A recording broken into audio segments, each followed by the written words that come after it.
Hello everybody, my name is Minkaro and welcome to Dirty Split. Now I've got a little bit of an introduction video here. Should hopefully explain a little bit more about the game because to be honest I don't know too much about it.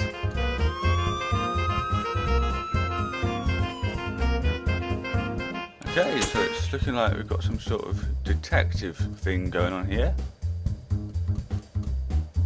Camera and the chalk outline of a body, and oh yes, we're going a bit James Bond here. The dancing shadow person. I think that's dancing.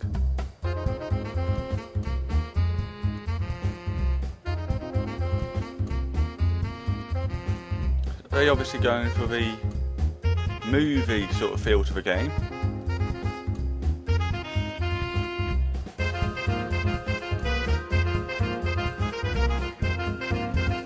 Liking the theme tune as well.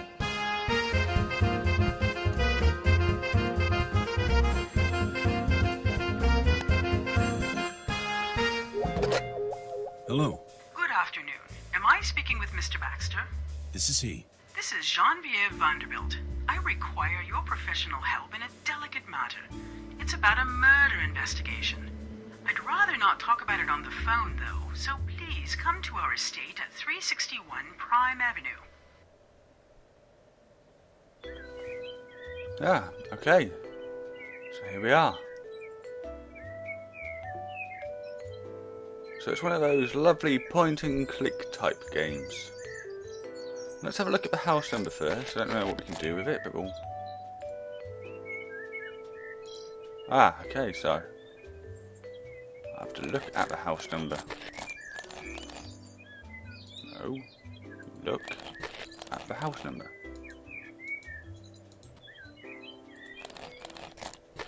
Prime Avenue, 361. This must be the Vanderbilt estate. And we can look at the car. A $150,000 sports car. Very nice. So we know we're dealing with somebody with a lot of money. What's that V? The entrance arch has a huge curved V engraved in it. That must be the Vanderbilt insignia. Looks more of a U to me. And finally, let's have a look at the estate. This is the Vanderbilt estate. The family must either be very big or very immodest. Okay, so I think we can go through the door now. I'd better use the doorbell instead of knocking. Right, see yourself. Yes? My name is Baxter. I'd like to talk to Mrs. Vanderbilt. Mrs. Vanderbilt is in the garden. I'll take you to her. Ah, okay. Ah, so we've got an inventory as well. Ah, yes. Pencil and notepad will probably come in quite handy. Let's talk to... Can we look at her first? That might be... She looks very calm considering recent events. She did Her it. little doggy seems to be more excited than she is. He did it. Okay, let's talk Good to Mrs. afternoon, Vanderbilt. Mrs. Vanderbilt. Good afternoon, Mr. Baxter. Thank you for coming on such short notice. Of course. I'd like to get straight to the point, if that's all right with you. Very much so. The sooner this unspeakable matter is resolved, the better. You said on the phone this was about a murder investigation. Exactly right. My son is being accused of murder. My son, Walter. What insufferable impudence. Okay. So let's find out why she's contacted us rather than anyone else. I suppose that means. Why have you contacted my agency? First of all, I'm highly disappointed by the police effort. If you can call such a measure of incompetence and indifference effort. So the police are satisfied with their main suspect? That's right. I'll need to have a word with the chief of police. Fortunately, Brent is an old golf partner of my late husband, God bless him. Ah, yes. Furthermore, your agency was recommended to me by a dear friend, Martha Stockman. Ah, I remember. The Stockman case. How is Mrs. Stockman these days? It's Miss Meadows again. After the results of your investigation, she divorced her husband, of course. Sad story, really. Indeed. Okay, and let's find out about the murder circumstances. Who was the victim? Dr. Bedford, Christopher Bedford. Bedford was my daughter Denise's fiancé. This whole matter is a tragedy for our family. First, the shameful way in which Bedford cancelled the wedding, and now this. Okay. We'll find out where the murder happened, but we're still leaning Where towards and when her. did the murder happen? The police said Bedford was found dead in his practice yesterday morning. The murder must have happened the night before. Who found the doctor? Yes, His you know a receptionist lot found about him in this the morning, murder, he don't told you? me. A somewhat dim-witted little thing. No sense whatsoever of aesthetics and colors. I'll try and find What out what exactly happened.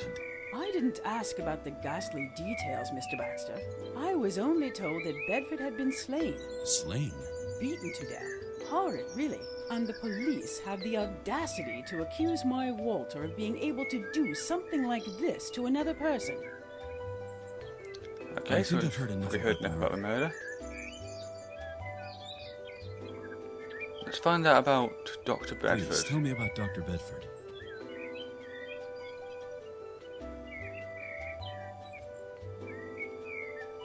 I will do the old enemies Do you know question. if the doctor had any enemies? The sad and embarrassing truth is that I hardly know anything about Bedford, Mr. Baxter. I don't know anything about his friends and acquaintances. Unfortunately, I've never had a chance to meet his family either. Bedford had been an orphan since early childhood. Okay, let's find out what kind of doctor he is. I'm going to avoid this question because it's makes me look a bit too suspicious about her, I think. Even though I am. What kind of doctor was Dr. Bedford? He was a plastic surgeon with his own practice. Sounds like he was very successful. Moderately successful, I'd say. But I have to hand it to the man. He had a talent for plastic surgery, but he wasted his gift entirely and only accepted patients from Los Angeles. Exclusively from around here? Exactly. He could have had international success with just a little bit of promotion. If he didn't engage in any promotion, then how did he get any patients? That, Mr. Baxter, is a very good question. He saw and selected his patients only in person. How successful he could have been. I've never understood what my Denise found so fascinating about a man who sells himself under value. Okay, so Enough about Dr. Bedford. I'm not going to ask about one either because I think that might upset her a bit. I'll be going then. Please inform me of your progress, Mr. Baxter. And money is no object here. The only important thing is that you prove Walter's innocence. Okay. I'm going to go and look at the sculpture. Looks like a Rorschach ink blot. Okay. There's a box of hankies. Looks like the box is almost used up. Ah, this must be Denise. Can I talk to her? Good afternoon, Miss Vanderbilt. Hello, Mr. Excuse me. My name is Baxter. I'm a private investigator. Your mother hired me to clear up the circumstances of Dr. Bedford's death. Chris. Oh my god, Chris. Okay. Let's try and be a bit sensitive first and ask how she's are you? doing. I can't believe all this. Chris is dead. Oh god. Yes, we've actually covered My that bit of the dear investigation. Chris. And Wally's in custody. And that This bit. is all a nightmare. Can we ask her about Dr. Bedford? About Dr. Bedford. Yeah, we'll go Did for that Dr. one Bedford first. have any enemies? I don't know. No, I don't think so. Yeah, we'll go through those in order, I Have there think. been anything unusual about Dr. Bedford's behavior lately? Yes, Chris had been acting strange all week. He wasn't himself. Not the man I knew. The engagement... We were engaged, and... he called it off. Chris let me down. But my Chris would never have done such a thing. I don't understand. What was the reason he gave for the separation? Reason? He said it would be better for me. He didn't say anything else. No reason and no hint. Nothing at all. I still don't understand all this. Wally was so furious. So furious. And now Wally is... Oh, God. Please, calm down, Miss Vanderbilt. If your brother is innocent, I will find out and free him. If Walter is innocent, there is no question about it. It's self-evident. We are talking about my son Walter, a Vanderbilt. Thank you. Thank you, Mr. Baxter. That's why I decided not to bring up the her being convinced of Wally's innocence thing when I was talking to Mrs. Vanderbilt. Okay, the moment I'm thinking that Bedford was, forced to break up the marriage, but if somebody wanted him to break up the marriage and he did, why then would they want to kill him? Unless he knew he was going to be killed and he wanted to break up the marriage, so they wouldn't have been married when he was killed. Just wanted to keep the relationship at the fiancé level rather than taking it to the married level. Because if he'd been killed when he'd been married, then she'd have been widowed, and there's probably some sort of stigma around being a widow. I don't know. Had Dr. Bedford always stayed this long in his office? Chris often stayed late to prepare for upcoming surgeries, or tend to some accounting. But he always told me. He never stayed late without my knowledge. Did he notify you this time too? No, he was this busy all week. Now that you mention it, it started a few days before he called off the engagement.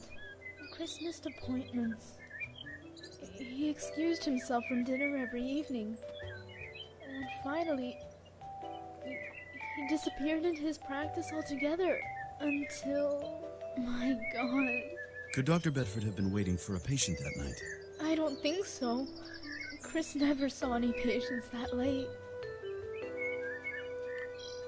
Okay. How long had the two of you known each other?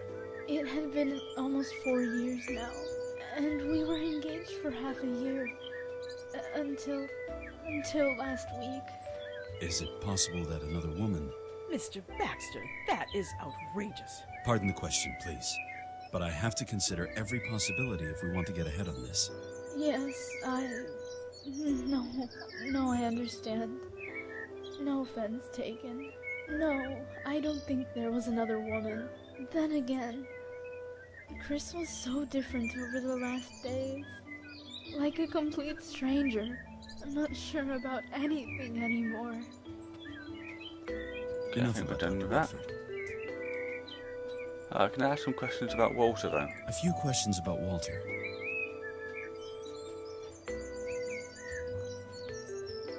Yeah, let's start off with Has your that one. brother become violent before? Mr. Baxter, my Walter is not violent. Wasn't talking to you. Well, Wally does have a bit of a temper. He is very proud, my little brother. Now that Daddy isn't around anymore, he's the head of the family. He is very keen to keep our reputation clean. And he'd always get very angry if someone dragged our name through the dirt. And he's always trying to protect me. But Wally wouldn't murder anyone.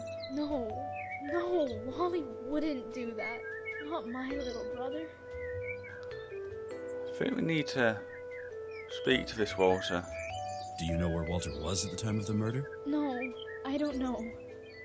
Okay. Can you imagine any reason why your brother would murder Dr. Bedford? Wally didn't take it too well that Chris announced our separation so surprisingly, and in front of the whole family. Everyone was so surprised. I still can't believe it myself. Everything went so fast. Wally became enraged. He cursed Chris, and threatened him too? yes, but he didn't kill him. No, surely not. Not Wally. Enough about Walter. I think we're done here. Thank you very much for your time. I don't want to disturb you any longer. I'm disturbed. Yes. Goodbye. Right, so let's head back over here. I'll talk to her again, see if Good anything new afternoon, comes Mrs. up. Vanderbilt. Good afternoon, Mr. Baxter. No. I'll be going then. Please inform me of your progress, Mr. Baxter. And money is no object here. The Yes, I know, I heard earlier. Right, okay, so I'm going to end this episode here, but before I do that, I just want to say that I forgot to mention earlier, this is a free game. You can download it free off the internet. I will leave a link in the description so that you can do that. Probably going to be a few parts to this one, so that link will be throughout the parts. Thank you for watching, take care, goodbye.